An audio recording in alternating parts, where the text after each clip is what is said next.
Hello, everyone, and welcome back to the Tent of Abraham. I'm Tamir Kreisman from Jerusalem, Israel, and we continue with Pirkei de Rabbi Eliezer. We conclude now chapter 39. This is 39d, and this one is called First Blood. הללו את אדוני כל גויים, שבחו כל האומים, כי גבר עלינו חסדו ואמת אדוני לעולם, hallelujah. So, as it has been our tradition as of late, speaking of whatever's going on, there's so much to talk about, yet at some point you kind of get sick of it all, don't you? It becomes noise. It becomes meaningless, regurgitating the same things over and over and over again. And this is what I'm seeing. So I can tell you this.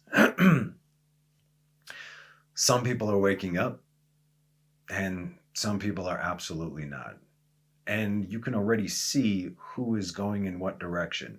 This is not to say I know everything for sure, but again, based on observation. And yet, we've also seen that God turns people around like that, no matter how far gone they might be. But new things are opening up right now. It's so fascinating. I got to tell you guys. And yes, we are obviously, you got to be blind and stupid to not realize we are on the brink of World War III. Everything is there. And people are afraid. But the most important thing from all of this, from all of these teachings, is do not be afraid. No fear. God is doing this. And this is according to his plan.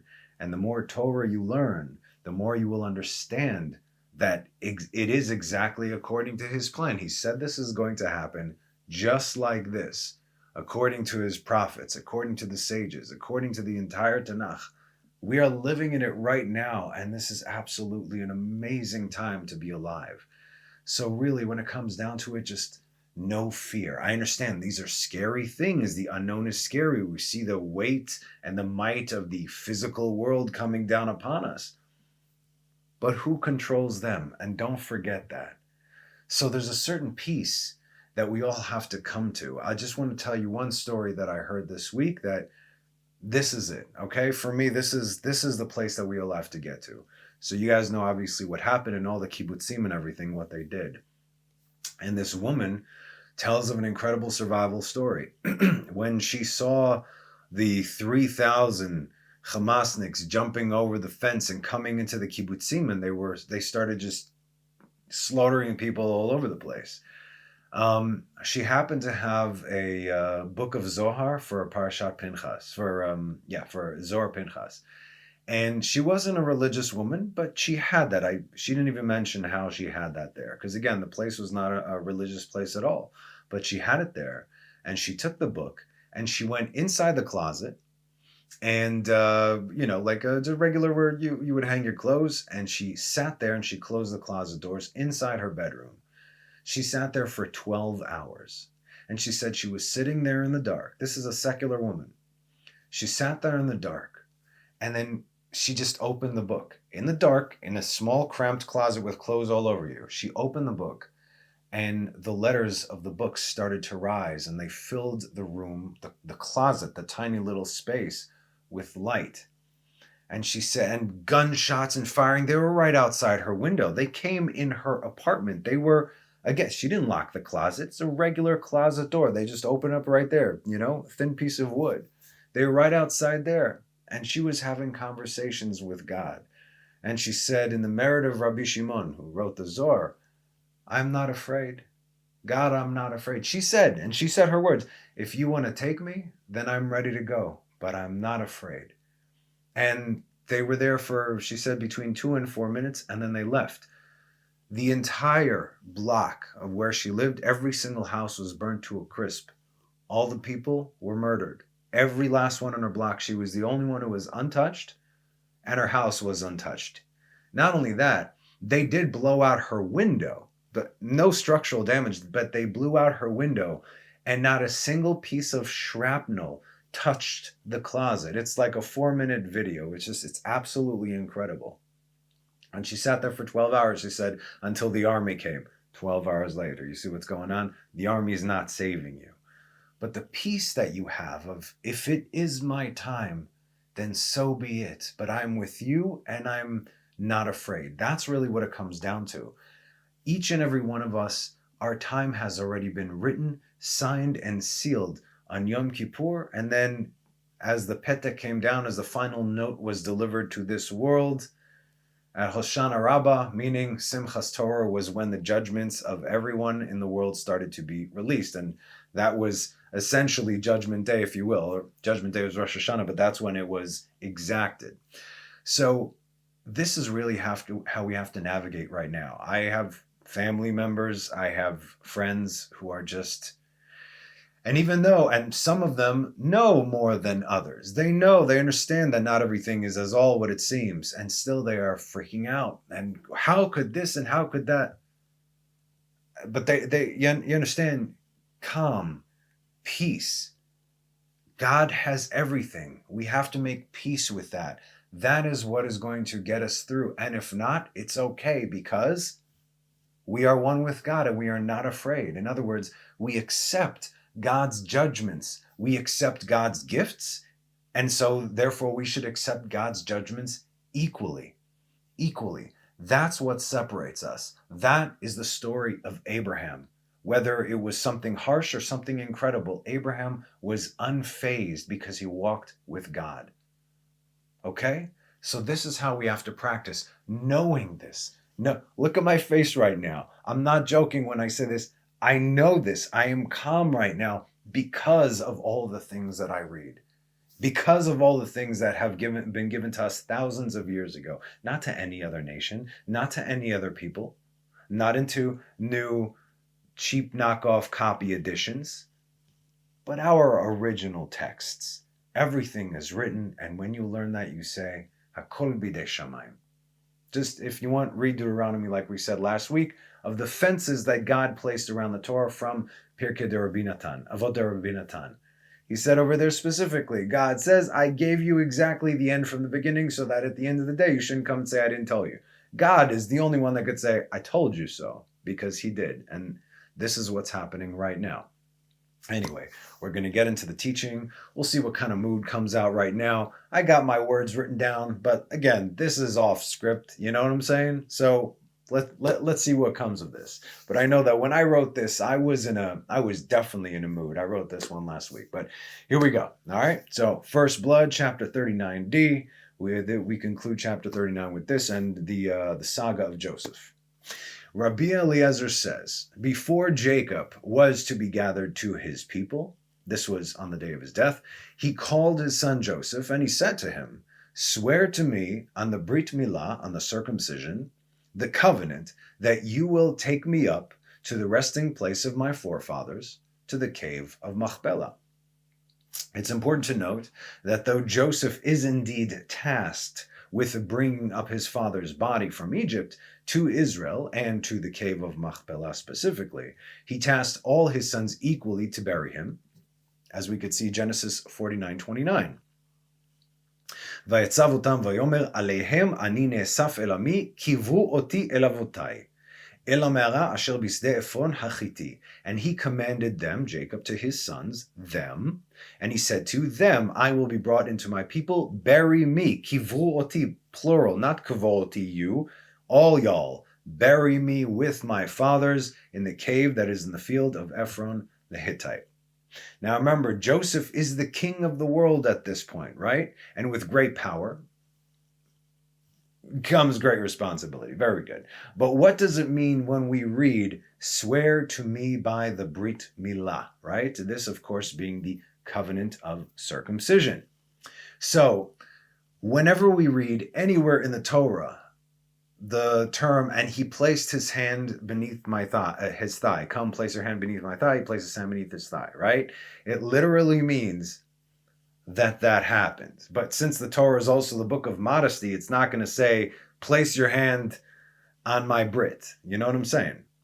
Now, again, while today this is not something you would see as something respectable, as a respectable act of any kind, let alone swearing upon the covenant of God, then again, I guess it depends who you are. But this was obviously not a sexual act, right? Not one in the world No one in the world was circumcised except for who? It was the house of Abraham, right? As Abraham circumcised all the men of his household, which continued traditionally through Ishmael, who get it done when they're 13 years old, and not at the age of 8 days old. A tradition which may or may not have been continued through Ishmael, because today they don't do this anymore, really. They'll get your regular, surgical doctor circumcision when they're kids. It has nothing to do with 8 days in whatever hospital anywhere, right? But they don't go through the entire thing when they're 13 years old, because most 13-year-old kids, yeah, they don't want to go through that, right? Okay. So in Genesis 45, we read, "And Joseph said to his brothers, I am Joseph. Is my father still alive?" But his brothers could not answer him because they were startled by his presence. They didn't believe him, right? So then verse 4, it says, "Then Joseph said to his brothers," and this is after he shooed all the guard out of his room, "Please come closer to me." And they drew closer, and he said, "I am your brother Joseph, whom you sold into Egypt." Why did he clear the room and tell his brothers to come closer a second time? Because what happened on that second time, and then they believed him, he showed them the Brit, the covenant, the sign, as in, this is what's up in the house of Jacob. Oh my good God, this is Joseph, our brother. Yes, this is it, right? And by the way, nowadays, like I said, the Arabs, they don't really do it even at age 13. So they are completely arelim, uncircumcised. The ancients used to swear by the covenant of circumcision. Who are the ancients? This is Abraham, right? He was the Atikin. This is Abraham before the giving of the Torah, as said in Genesis 24. "And Abraham said to his servant, the elder of his house, who ruled over all that was his," this was Eliezer, of course, "please place your hand under my thigh." Simna, sim, place, na, please, yadecha, hand, tachat, beneath, yarchi, yerich is thigh, yerich Yaakov, the thigh of Jacob, right? Place your hand beneath my thigh. That wouldn't do anything, but in the vicinity of, and that's why when it says that Jacob's thigh was taken out of his socket, it's specifically because pertaining to the Brit, the same thing. But the angel of death did not touch Jacob's Brit, but rather his thigh. You see? Okay. Why? Because he married two sisters. In the Torah, this is prohibited, but he did that to save the universe, and we've covered this topic already. "And I will adjure you by the Lord, the God of the heaven and the God of the earth, that you will not take a wife for my son from the daughters of the Canaanites, in whose midst I dwell." So he made Eliezer swear to him, "Go get a wife for my son," right? This we saw in Chaye Sarah. "And he swore to him, and so he did. And so did Joseph to his father Jacob, as said in Genesis 50, verse 7. So Joseph went up to bury his father, and all Pharaoh's servants, the elders of his house, and all the elders of the land of Egypt went up with him. Jacob made Joseph swear to him, and Joseph kept it," right? All the sons obviously are supposed to bury their father as Jacob commanded them all, but since Joseph was the king of Egypt and thereby the king of the world at the time, he led the whole charge. "As Joseph and his brothers went up to bury their father Jacob, all the people and the nations at one point or another came to Joseph for food. All joined together with Joseph's camp." Okay? In other words, all the nations that Joseph had fed over the course of the years, they all joined in with the camp, right? This is what respect and honor looks like, as the dead cannot repay you. This is, like we said, when someone shows honor to the dead, when someone comes to bury the dead person cannot say thank you very much. I got you next time. It doesn't work like that, which means it is an absolute selfless act by default, because there is nothing you can receive in return, right, from that individual, okay? In other words, not in this world. These are, the fruit that we receive in the world to come. The other nations were not forced to do so. They were not forced, right? Not like the Egyptians, but out of love for Joseph, they escorted him while he honored his father. We discussed this before, and it can also be read in the book of Jasher. But Pharaoh said to all his people, if any man remains in Egypt while Joseph and his brothers ascend to bury Jacob, that man will be killed. So it was absolutely under duress that all Egypt went up with Joseph to give honor to Jacob. Under duress, right? Maybe some of them would have done it, but under duress nonetheless. You still get a reward for that, and we will see that, all right? So as a result, you better believe that all of Egypt were walking behind the tribes. The 12 tribes were escorting the tomb of Jacob, and behind them they had all their families, and behind them you had all of Egypt and all the armies and everything, and all the other nations along the way started joining. As they passed through the nations of the peoples, when they saw such a magnificent sight, right? You're passing through the nations, and then the nations are seeing, wait a minute, so there's clearly, that's Joseph. That's the guy we personally met who gave us the grain. Because of him, I didn't lose my kingdom. Because of him, I was able to feed my family. Because of him, we are all still alive today. What's going on? It looks like a funeral. Let's walk with him. This is what happened right now. Essentially, the entire world paid tribute to Jacob on account of Joseph. So when they passed through all the peoples, they saw such a magnificent sight as the most powerful nation on earth marching behind the man who fed the world. They just couldn't sit there. They joined in. The Holy and Blessed be He said to them, to who? To the Egyptians, you have shown kindness to Jacob, my servant. So too I will repay your children in this world. How did this manifest? Again, we covered this, but this is in this context. When all the Egyptians died in Yam Suf, right, in the splitting of the sea, they all drowned, but, and don't forget, why did they drown? Attempting to kill the children of Jacob, mind you. None remained in the water, but all merited to be buried upon the earth. Look at what we read from Exodus 15. This is fascinating, okay? Amar oyev, erdof asig achalek shalal timlaim nafshi arik charbi torishemo yadi. The enemy has said, this is from the Song of Moses, Exodus 15, verse 9. The enemy has said, I will pursue, I will overtake, I will share the booty. My desire will be filled from them. I will draw my sword, my hand will impoverish them. They were coming to kill and slaughter and take and this and that. Okay, just to reiterate their intentions, if you missed it in the first 15 chapters of Exodus, how they were, right? And then you blew with your wind.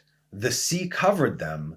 They sank like lead in the powerful waters. Lead goes straight down very quickly. Nothing moves it. It sinks, right? Nashafta beruchacha kisamo yam, kisamo lechasot, to cover yam. Yam is the sea. Tsalelu, litzlol, to dive. A tsolelet is called a submarine. Tsalelu ka'oferet. Oferet is lead, b'mayim adirim, in great and powerful waters. Like lead, which by no means is supposed to rise. Okay, so we saw them sink to the bottom, and yet, so they all died in the water. They all drowned, just like the way they did to Israel when they threw all the male children into the water. Midah keneged midah. You threw my kids in the water, you guys are going in the water. But also, you buried my servant Jacob, I'm going to give you that honor too. Here are all the remaining males of Egypt in the water, because you had all the firstborns that died, you had all the plagues that killed many, many, many of Egypt. And this next verse, starting with verse 11, who says this? This is not the words of Moses. Moses is singing this, but these were actually the words of Pharaoh himself. Check this out. And we're obviously going to need the Hebrew for a deeper understanding. So here we'll read it in English and we'll say it in Hebrew. All right.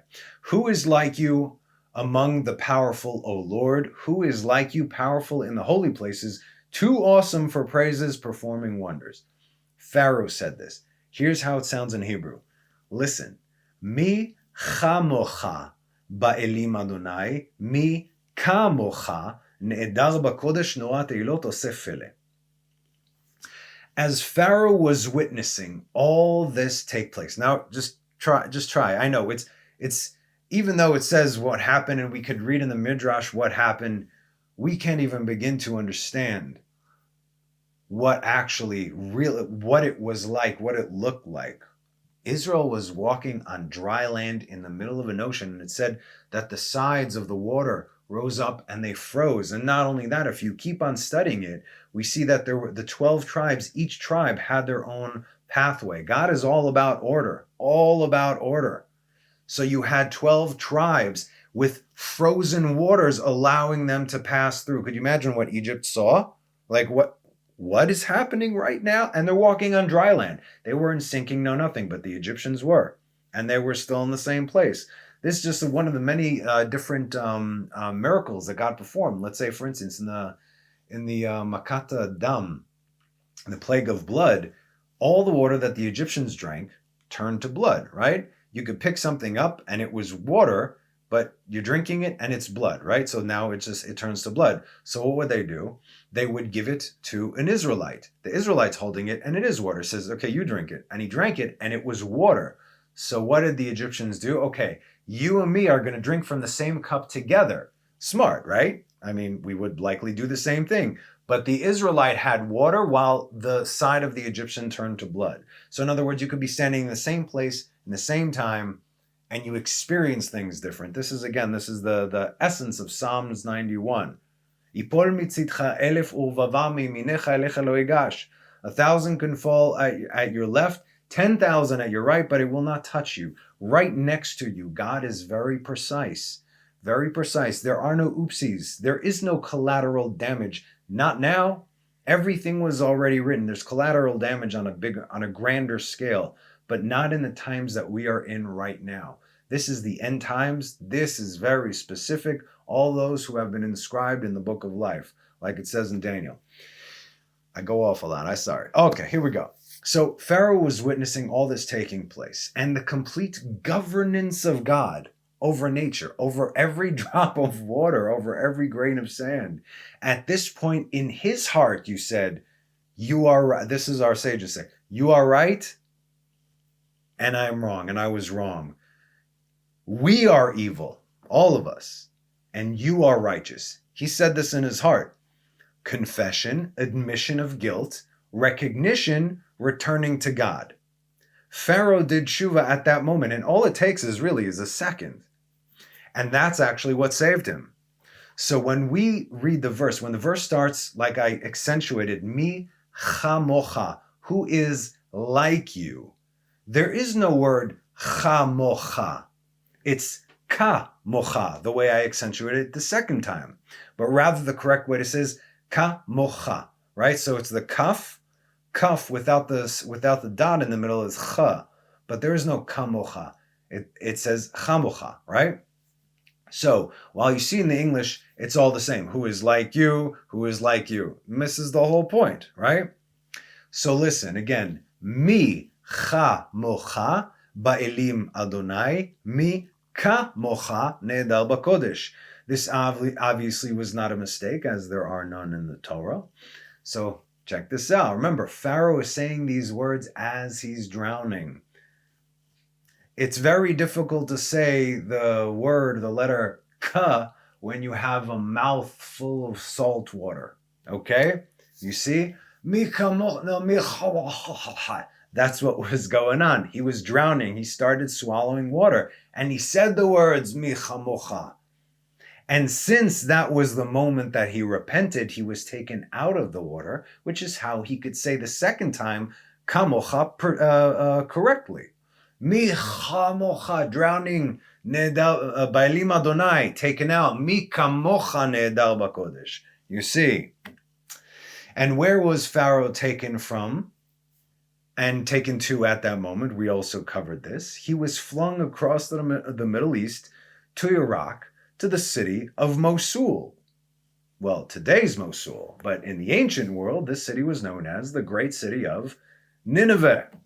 How else do you think a foreign king would have immediately listened to Jonah, a Hebrew prophet, to do tshuva? Otherwise, the Lord would come and wipe them out. What, a Jewish prophet? You came from Israel to tell us to do tshuva? We are clearly idolaters. We do not recognize your... No. Oh, wait a minute. I already been through this game.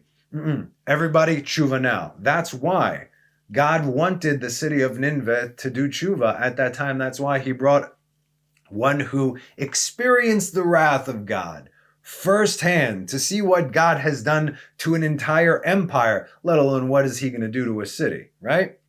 So Pharaoh became the king of Nineveh, as he already gone through the 10 rounds with the Almighty and lost every last one of them. He wasn't going to make that mistake again. You got to love how God works. Nothing ever gets thrown out. Something always counts for everything. Something always counts for something. Okay, let's continue. The Holy One, blessed be he, said to them, "You have taken upon yourselves my judgments, so I will give you a place of burial." This is important. This is what I said in the beginning in the spiel. You have taken upon yourselves my judgments. In other words, you're right, I was wrong. Okay? And we can see this in Exodus 15:12, the very next verse after the ones we just read. You inclined your right hand, the earth swallowed them up. Natita yeminecha tivlaemu aretz. Right hand, what is the right hand? That is the hand of mercy. That's right.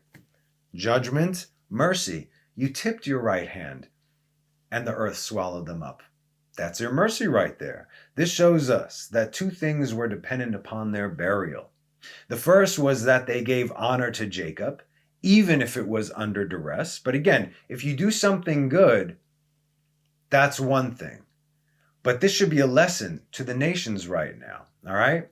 Down to the individual. Because as we know, the name of Gog and Magog is equal to 70. We're waiting for the Gog and Magog war. Gog and Magog, the numerical value is 70.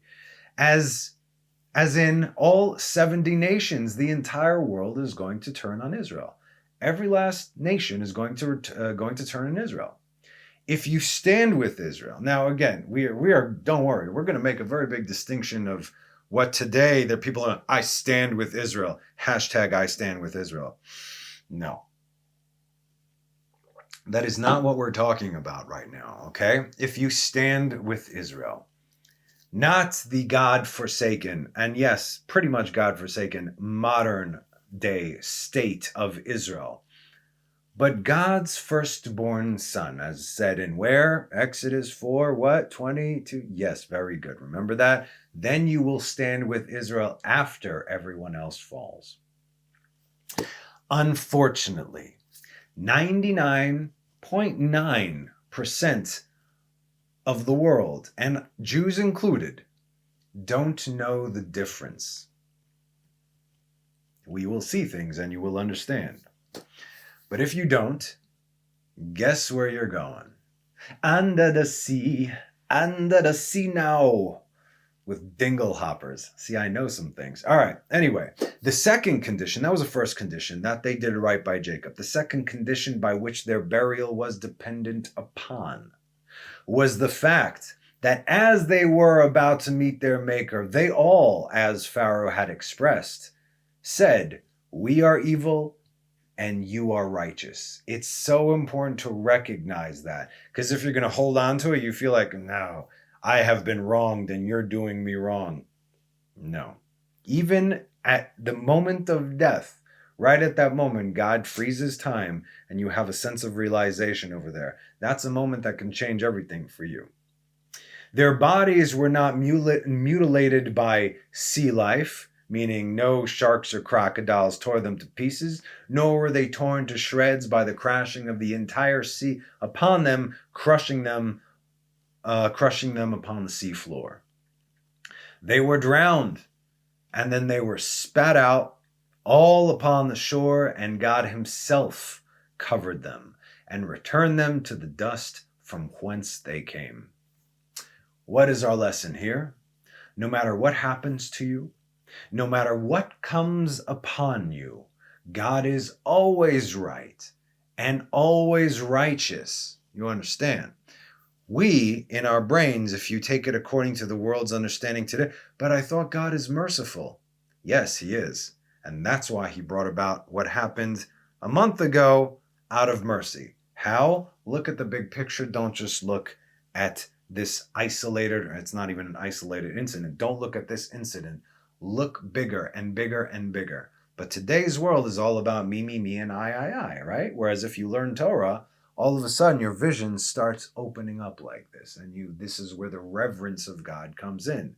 The more you know, the more you revere. Like, wait a minute, somebody is controlling every single aspect of creation. He didn't slip up there. That was very much on purpose, right? Christians believe that the devil did it. He made me do it. No, you did that. That's your job. There's free will.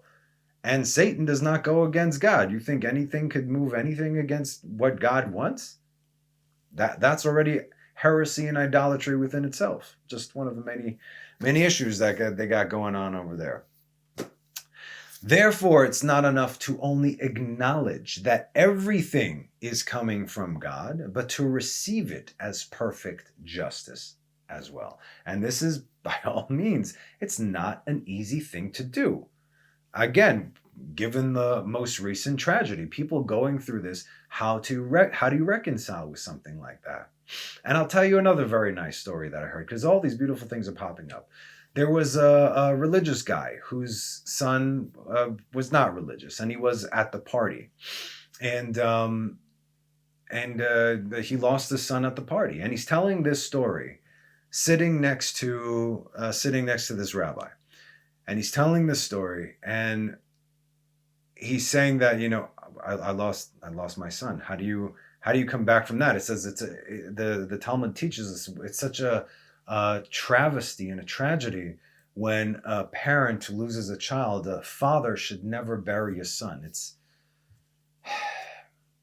okay. In any case, long story short, they moved back the clock here on a Saturday night.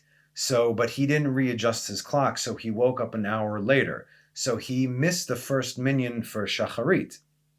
And he said, okay, and again, weeks have gone by. It was difficult for him to, how are you going to overcome something like this? How can we possibly overcome something like, how could we continue life? What is the purpose of life right now? And again, not for a moment being angry with God, but he said to God, he says, please, and praying his heart out. Obviously, it's easier to pray when we have tragedy going on. This is why God brings sometimes tragedy or difficult times, because he wants to get us to that point. Because if it wasn't that point, we wouldn't be praying like that.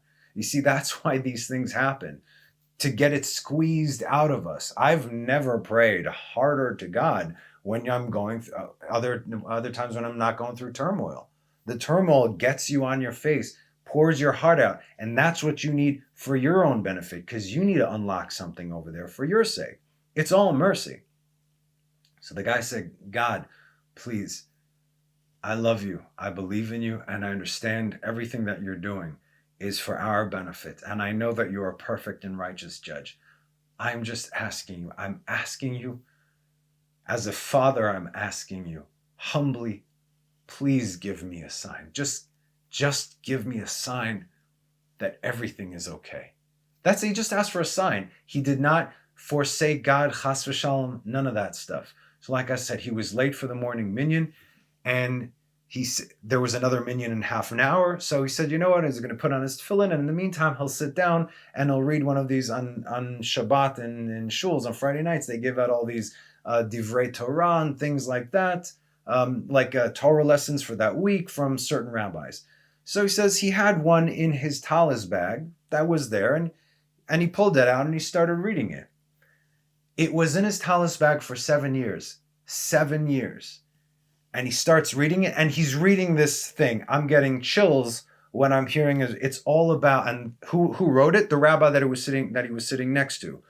And it's all about overcoming the loss of a son and what it means, and giving different places from the Torah about how it actually strengthens us and how to get through it, and so on and so forth. In other words, God gave him a sign right then and there.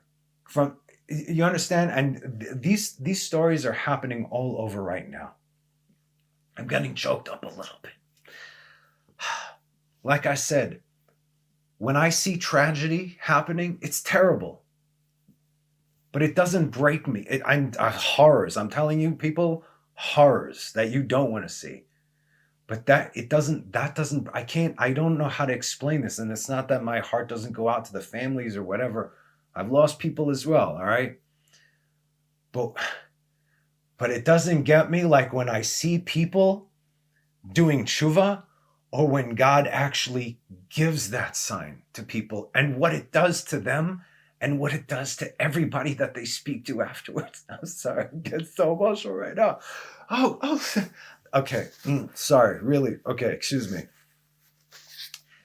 In these times of darkness, that's where we see the light. And guess what's coming up? Hanukkah. What's the deal with Hanukkah? Turn out the lights so you could see a tiny little candle. Because the candle is always lit, but the lights are always on and you can't see it, so God has to turn out the light. He has to make the world dark for you to actually see that the light is always burning over there.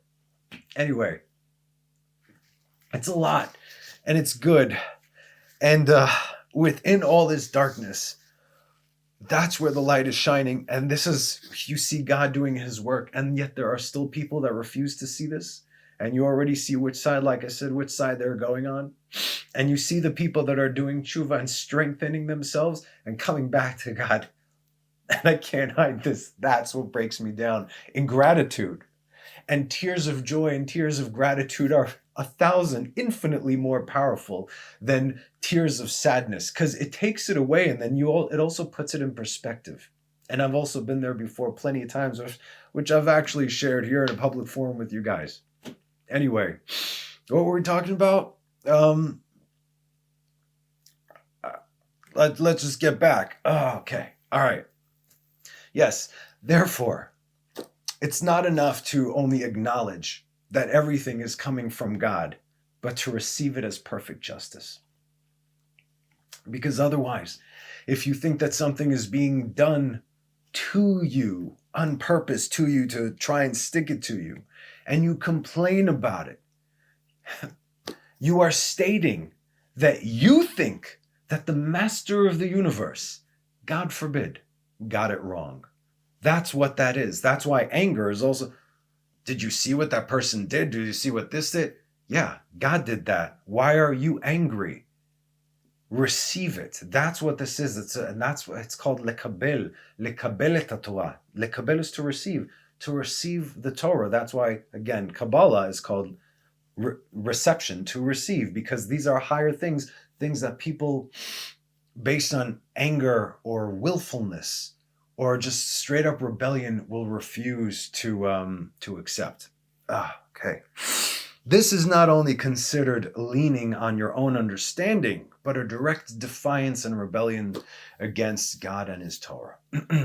As said in Deuteronomy 32:4, Hatzur tamim po'alo, ki kol drachav mishpat, el emunah ve'ein avel tzadik ve'yashar hu. The deeds of the mighty rock are perfect, for all his ways are just. We're going to get to the exact translation in a second. A faithful God, without injustice, he is righteous and upright. So the mighty rock shows no favoritism. The word here, for all his ways are just, mishpat. Mishpat is judgments.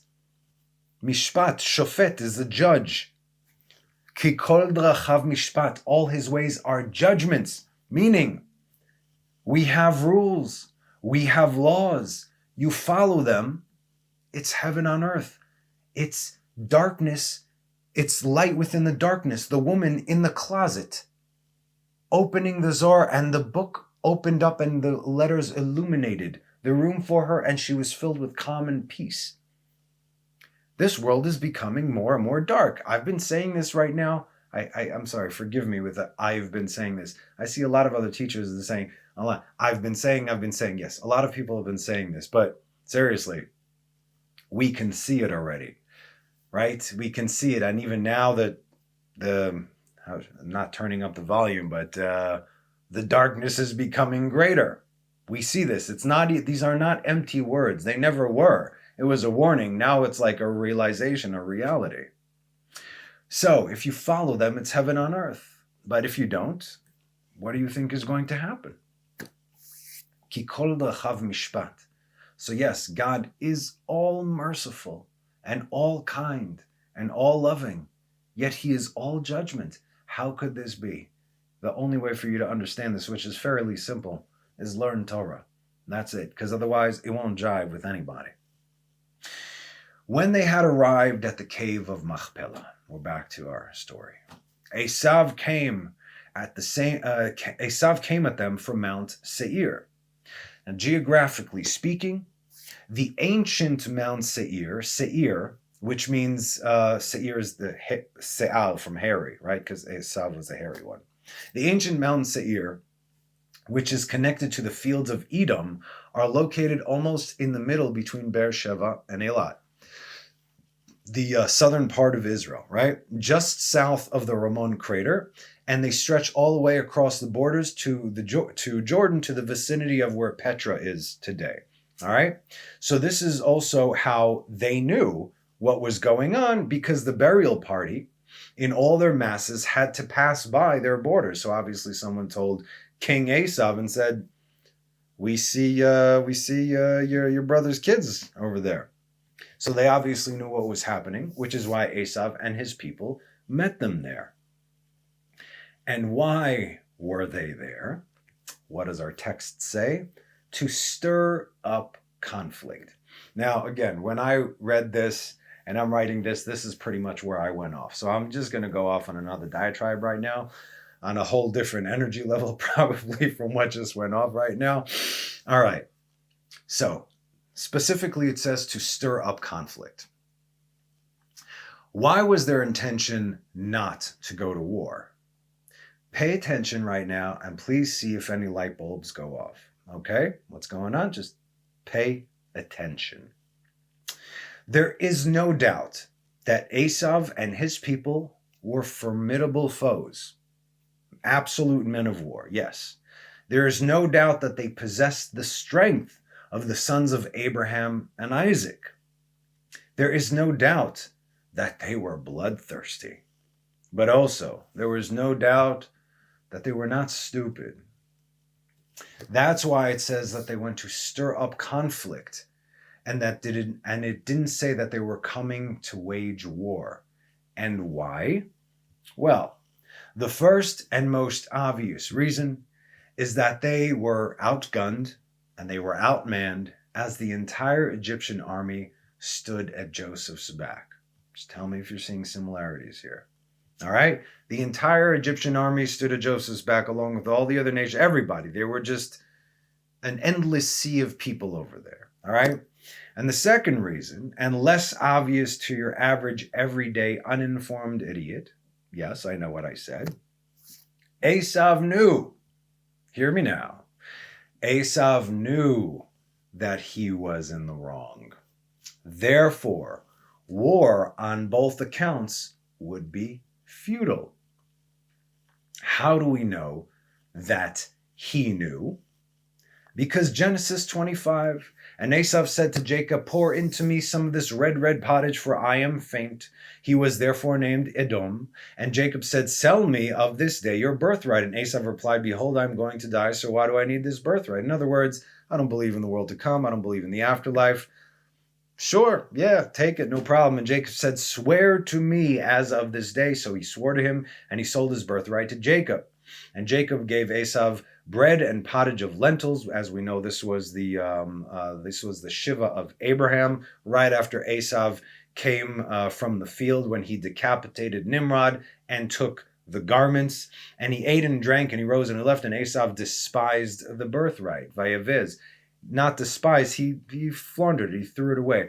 Now, if you want, you could read in the book of Jasher, it actually gives you the detailed account that he wrote it to him in documents and everything. All right. And then, as Jacob received the blessing from Isaac in Genesis 27, and may the Lord give you of the dew of the heavens and all of the fatness of the earth and the abundance of the grain and wine. Nations shall serve you, and kingdoms shall bow down to you. You shall be a master over your brothers, and your mother's sons shall bow down to you. Those who damn you shall be damned, and those who bless you shall be blessed. And again, in Genesis 28, and may the Almighty God bless you and make you fruitful and multiply, and you shall become an assembly of peoples. And may he give you the blessing of Abraham. This Isaac gave to Jacob, not to Esau. To you and to your seed with you, that you may inherit the land of your sojournings, which God gave to Abraham. Esau is no longer even though he is officially of the seed of Abraham, he forewent that with the contract, not only with his deeds, of course. And if that isn't solidified on earth, which it was, which it solidifies it in heaven, you then had Esau's ministering angel, the angel of death, the immortal enemy of Jacob, giving him a blessing as well, in addition to all the blessings that God had given him both before and after. And he said, your name shall no longer be called Jacob, but Israel, because you have commanding power with angels and with men, and you have prevailed. You see, it's done. It's over. Now it's just about running out the clock. This is what they're trying to do. And Esau knew this. He knew this. He knew that the cave of Machpelah belonged to Jacob and his sons. He had nothing to do with it anymore. Not the land of Israel at all. He was given Seir. He was given Edom. No problem. God even said when Israel were coming up in the wilderness, you're going to go around Edom. They're your brothers. You don't go through there. You don't fight them. That's their land. But they better not come into your land. So, and Esau knew this, as they still do till this very day, the powers that be. This goes for Ishmael and Amalek and all the Erev Rav. They're so mixed in together. You have to understand what we witnessed coming up from Gaza. Although it was Ishmael in body, it was Amalek in spirit. And who is Amalek? Amalek is the grandson of Esau. Filth, absolute filth. They know they can't win. They know in their souls, if they have them, in their dark souls, they know that they cannot win. So what are they doing as the clock is about to run out, meaning nowadays? What is the scum of the earth, the trash of existence, going to do in their last and willful attempt? Stir up conflict, because that's all they can do. That's it. World War III. That's not a war. Not in the grand scheme of things. They already lost. We know this because our books say they have. And our books coming from God are never wrong. It's just to continue the prophecy. They lost already. It's over. It's just, go home, right? What are you still doing here? They just want to make life as uncomfortable for us as possible until their dying breath. When they chose to curse Israel, they damned themselves. And they are doubling and tripling and quadrupling down on almost 6,000 years of defiance against the Creator, starting at the generation of the flood. They know they cannot defeat God, but they sure can kick his kids, now can't they? How can this be? How can God allow this? Say people who claim to be in the know to me. Well, fences, right? God said, here's your fence. Don't go outside. If you do, you're on your own. There are pit bulls and Rottweilers out there, and they're mean and hungry. Don't go outside. Why did you go? Daddy, help me. Come back, patch up the wounds. Time goes by. You understand not to go outside again. Yeah. Okay. What happened to you? Daddy, help. Oh, it's over and over and over again. See, it's almost like, yes, God is doing this, but really we're doing it because we have free will. We have our borders and boundaries. God gave us the fences. We gave ourselves the fences just in case. If we go outside those fences, what, we're going to blame God for doing it, for things that we are doing? There is madness out there. There is sadness out there. There is depression, corruption, perversion, and chaos out there. There is everything that you don't want wrapped in a pretty package, because on the surface it seems really nice and attractive out there. Don't fall for it. We didn't listen. We don't listen. We still don't listen. Like we said, they didn't breach the fences. We did. And then we went out. Now, regarding Esav and the nations, who's a bigger idiot? The idiot that is trying to pull a fast one? The idiot that thinks that he can actually defeat God?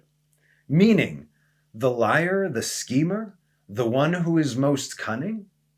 Or all those who follow and support the idiot, who don't even know who or what it is that they are supporting or following, who don't educate themselves to the truth? These people have no place in the world. They are a waste of space. They will be gone. Don't get into conflict. It makes no sense. Their end will be as those they follow. Anyone who stands against the word of God, the way of God, the Torah and halacha, they will not be here. Yes, from Israel too. We know our numbers are going to drop. And I just read something even terrifying. It seems like it's going to be not only 20% remaining, but less than 10% remaining. From sources, from Daniel and Isaiah, straight up in the verses. And just as it was, so it will be. And how was it? Let's see. And he, Esav, said, "This cave is mine." Knowing full well it's not. Liar, liar, pants on fire. Behold, ladies and gentlemen, the origins of gaslighting. What did Joseph do? Always the diplomat, had to play the politician, can't even hold it against him, right? Pharaoh is there, all the Egyptian dignitaries are there, everybody, the world is watching. He turned to Naphtali, the origin of the flash, as he would run atop the wheat stalks and not even bend them. His signet was that of the gazelle, and he had supernatural speed. As said in Genesis 49:21, Naphtali is a swift gazelle. He is one who utters beautiful words. It's not just enough to be fast or have superpowers. You need to be fast and have superpowers when it comes to Torah, and all the sons of Jacob were perfect tzaddikim. So Joseph turned to Naphtali and told him, "Go now and descend back to Egypt and bring up the eternal deed for this place." What is this deed? Because it's so important that everything be written down specifically for situations like that. Or is it? From Jasher, and Ephron and all his brethren heard this, and Abraham weighed to Ephron 400 shekels of silver in the hand of Ephron, and in the hands of all his brethren. Abraham wrote this transaction, and he wrote it and testified it with 4 witnesses. And these are the names of the witnesses. Here, we got the names of the witnesses. Amigal, son of Abishana, the Hittite. Adichoram, son of Ashuchana, the Hivite. Abdon, the son of Achiram, the Gemerite. Bakdil, the son of Abudish, the Zidonite. 4 peoples from 4 nations. And Abraham took the book of the purchase and placed it in his treasuries. And these are the words that Abraham wrote in the book, namely, that the cave and the field of Abraham bought from Ephron the Hittite, and from his seed, and from those that go out of his city, and from their seed forever. It no longer belongs to them. It is now Abraham and Abraham's seed, are to be a purchase to Abraham and to his seed, and to those that go forth from his loins, for a possession of a burial place forever. And he put a signet to it and testified it with witnesses. And the field and the cave that was in all of it, and place were made sure unto Abraham and unto his seed after that. From the children of Heth, behold, it is before Mamre and Hebron, which is in the land of Canaan.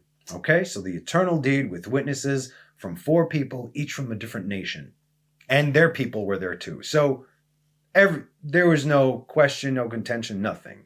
So the trip back to Egypt for Naphtali, it was about 400 kilometers away, to which Naphtali replied, "Be back in a flash." Had to stretch my legs anyway, as he disappeared into the desert, leaving a trail of dust behind him. Now, here's a question for you.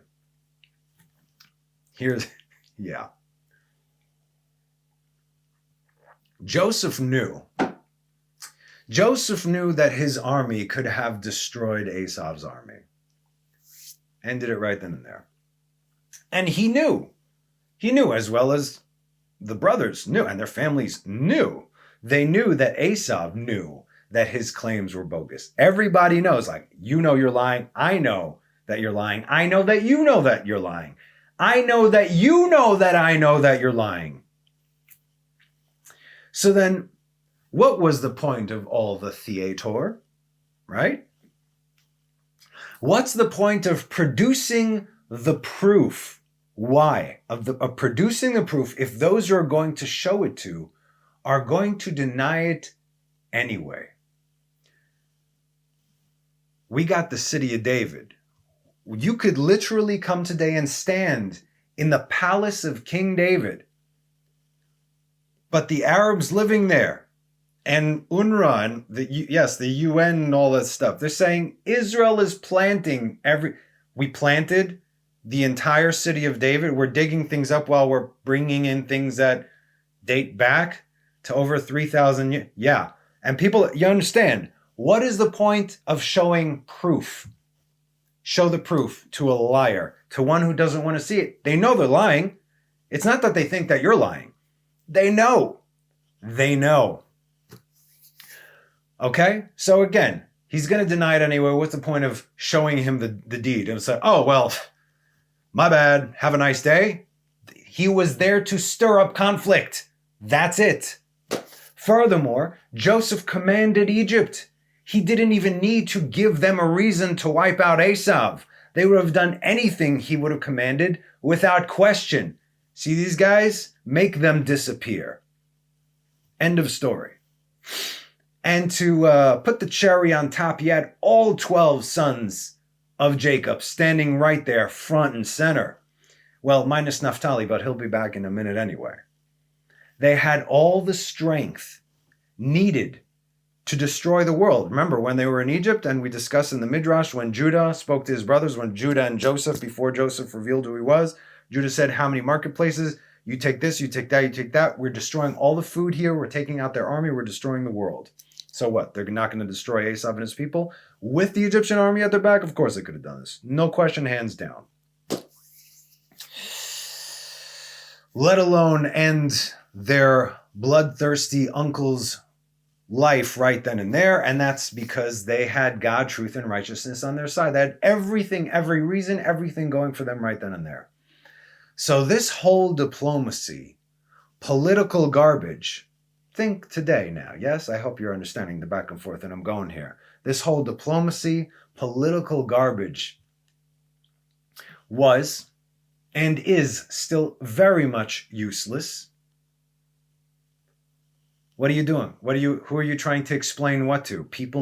The world needs to know the truth. You think the world cares? It's called anti-Semitism for a reason. You think the world cares what you show them? What is happening right now in the world? Jews cannot believe how the world can be.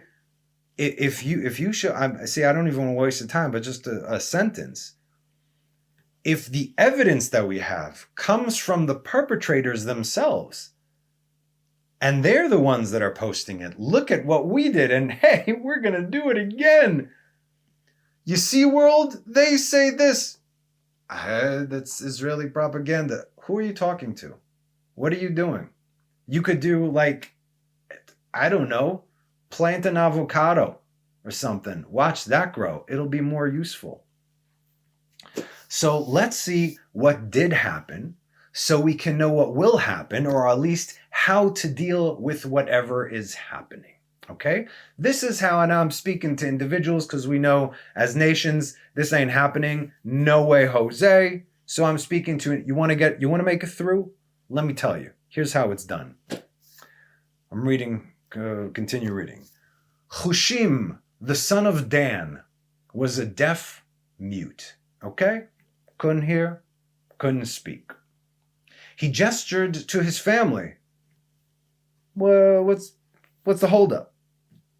Why are we not honoring our father? Why have we stopped right before crossing the finish line? What in the world could possibly be keeping us from the mitzvah of honoring our father and honoring the dead? Why is his body still not in the ground? They replied, while raising their finger pointing to Esau, saying, because this man is not allowing us to bury Jacob our father. We look to presidents, ministers, industry leaders, wealthy individuals, and all means of those who rule, and we place ourselves under them to show us, no, to tell us how we need to live. Please, by all means, President Idiot, tell me how I need to live. Prime Minister Lying Face, please tell me how I need to live. Multi-billionaire, whatever. What do I need to do to be more like you? You see, what do you think got us into this mess to begin with? It's listening to fools like this. Immediately, he drew his sword, walked up to Esau, and cut his head clean off. Problem solved. End of story. Now can we please move this along and lay our father to rest? Little Nicholson there. Lay our father to rest now, Sonny. Okay. It was the simple man, quite literally speaking, the one who couldn't hear, listen to me now, who couldn't hear the garbage of the diplomatic rhetoric and gaslighting being spewed. If you can't, how it's in the news, and oh no, and this and that, and then all the friend getting together with the friends. Did you hear? Did you hear? Did you this? Did you this? Did you did? It's everywhere. It's all everyone talks about right now. It's on every station, all the time, everywhere. It's everywhere. That's it. So again, he couldn't hear. He couldn't hear any of the garbage being said. Well, we have to go back and get the deed, and then we will show, and then we will maybe hopefully come to an agreement. I'm like, kill him. There's your agreement. That's done. It's over. End this. Nor did he have much of an ego, because no one really ever heard him voice his opinion, as the ability to try and prove truth to a career liar had been spared from this simple man. You see, when we can't speak, we become very, very humble. Because a lot of times when we get into arguments with people, what are we doing? We're trying to convince them, or we want to yell at them. You're not going to convince anybody, just like they're not going to convince you. So essentially, you're just waiting for your turn to speak. Nobody's even waiting their turn. They're just, who can yell louder, right? So no ears, no mouth, no ego. But he did have eyes, and you better believe that he used them, because when you drown out all that noise and all that garbage, and you don't waste your time and energy, and these words are futile, nothing comes from there. You see exactly the truth. You see the true picture going on.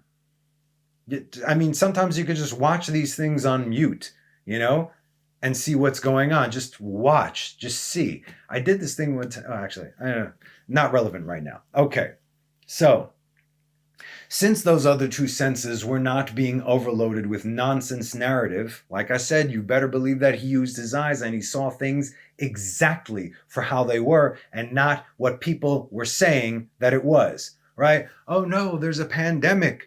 Billions and billions of people are dying. Honestly, I didn't see a single person drop dead in the street.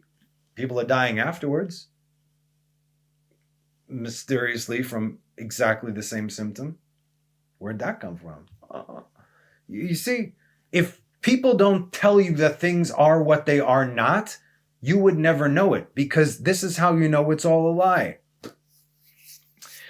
He saw things exactly for how they were. There was nothing complicated. There was a problem. Behold the solution. Sometimes it takes a deaf mute to do the right thing. Very, very simple. And what we can learn from this, if you haven't learned already what I'm saying, it is to stop listening to the jargon that they know that you want to hear, or that you know that they want you to hear. Keep your mouth shut, because you're not changing anyone's mind. You're only trying to make yourself feel better by spewing your jargon at them. And open your eyes, maybe for the first time in your life. You need to understand something. Who do you think stirred the pot? Who do you think continues to do so? Who is creating and controlling both sides of the narrative? You wanted to stop? Do you want it all to stop? Then stop playing their game. You don't play their game. You play their game, you're going to lose. It's already rigged. What are you doing? You're placing yourself within their system, the system of the world. We no longer live there. That's the point. From my unfortunate experiences with narcissists and psychopaths, I can tell you this. They are master manipulators. This is what the world is right now, especially the leaders of the world. These are the gaslighters, the manipulators, the self-righteous victims. Oh, what? They're killing us. What? I can't even, right? We're all taking crazy pills here. These are the gaslighters, the manipulators, the self-righteous victims, yet they are the aggressors. They are the bullies. And don't even think that they will ever take responsibility for their actions. They can't. They are sick. They are evil.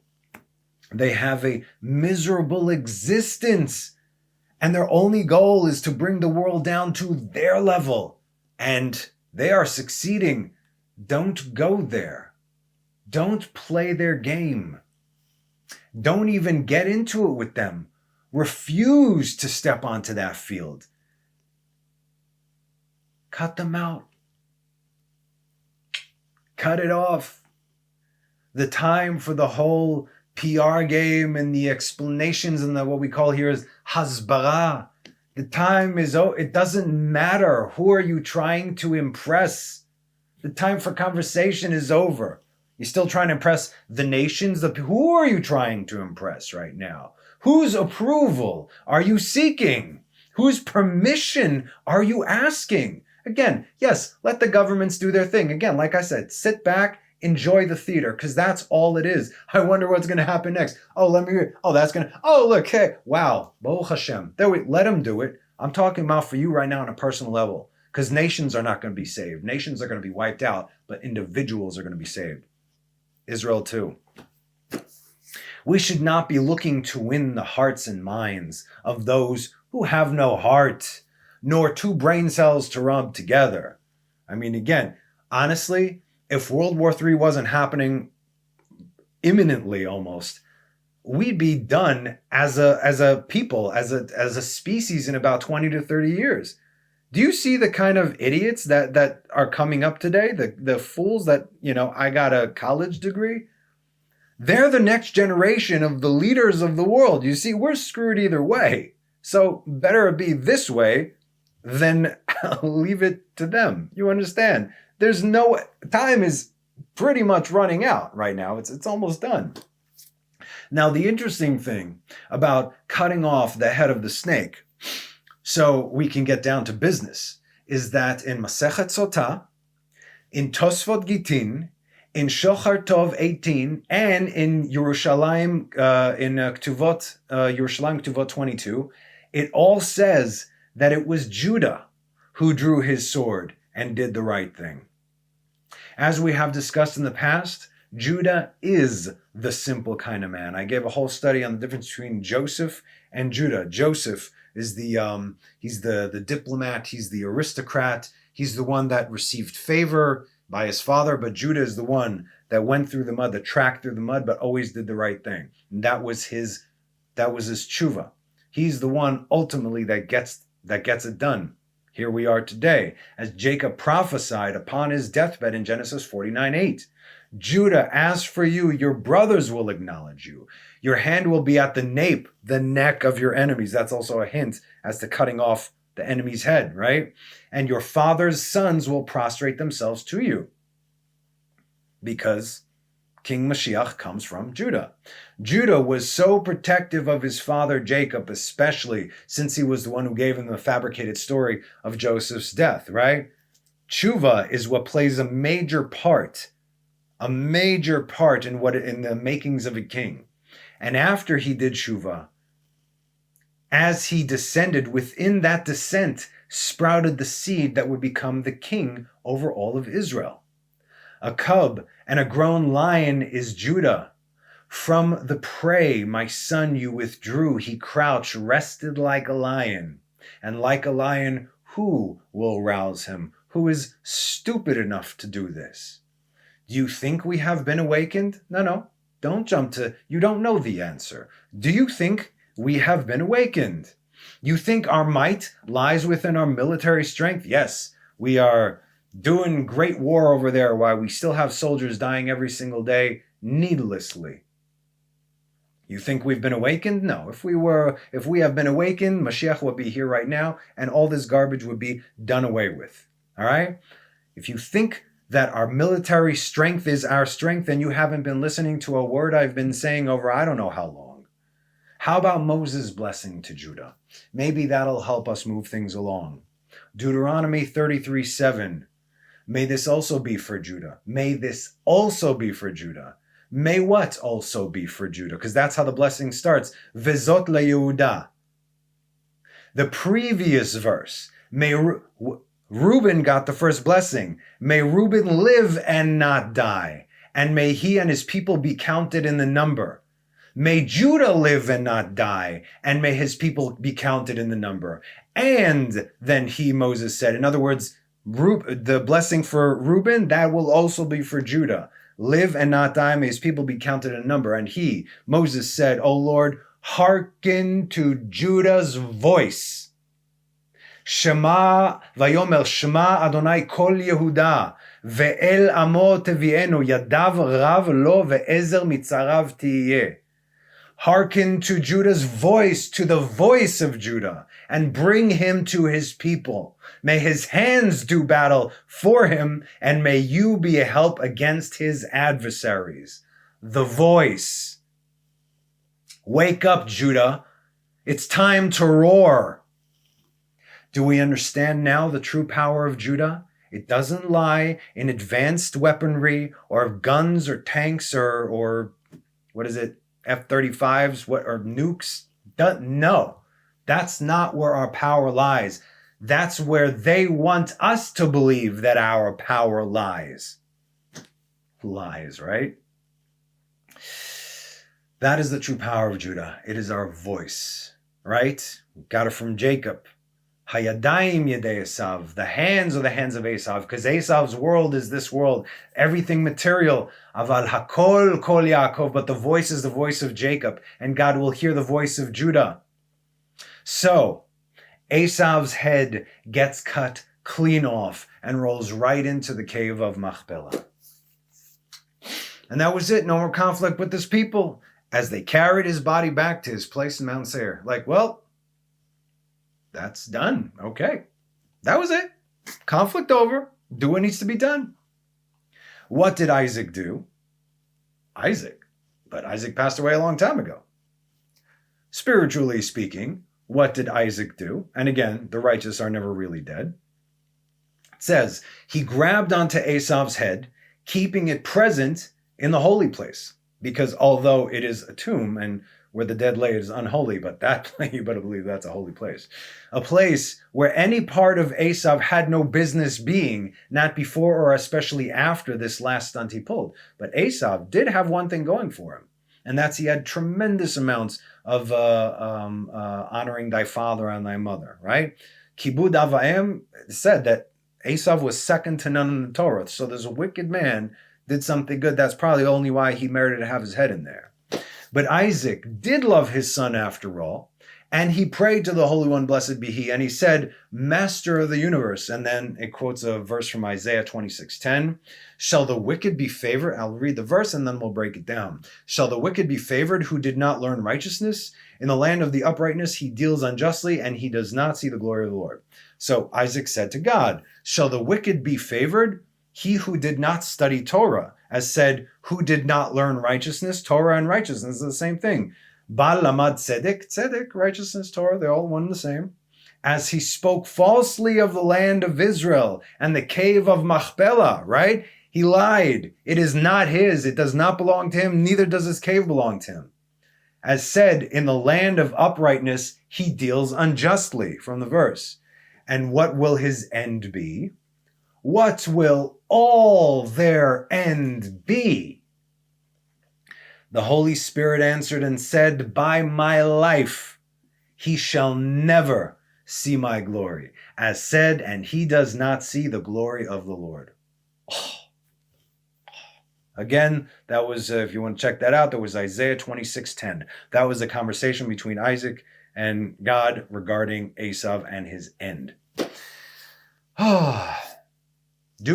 Please do me and yourselves a favor and read Obadiah, okay? The whole thing. It's only one chapter, 21 verses. And it is all about the end of Edom.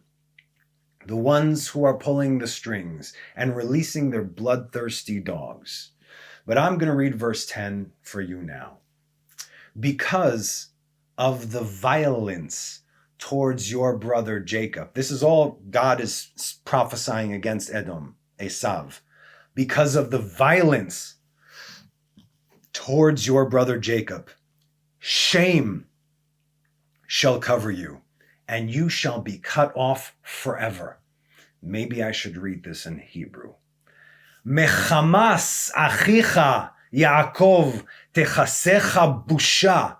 Busha is shame. Busha is what they yelled at us on Yom Kippur, the Erev Rav walking amongst us, disrupting the prayer on the holiest day of the year. Busha, they said. Mechamas achicha Yaakov techase busha. Your shame will be uncovered. Venichrat, cut off. Le'olam, you shall be cut off forever. Master of the universe, may it be so swiftly in our day. Amen. And if you think what I'm saying right now, my opinion, which as you can see perfectly aligns with the word of God, if you think that's too harsh, especially given the recent horrors that Israel faced, then I'm going to leave you with a quote of the day. They drew first blood. And that's our class. Thank you all so much for joining me. I hope you had a good time. I certainly did. Have a wonderful rest of the week and have a Shabbat Shalom. God willing, I'll see you all next time. Bye-bye.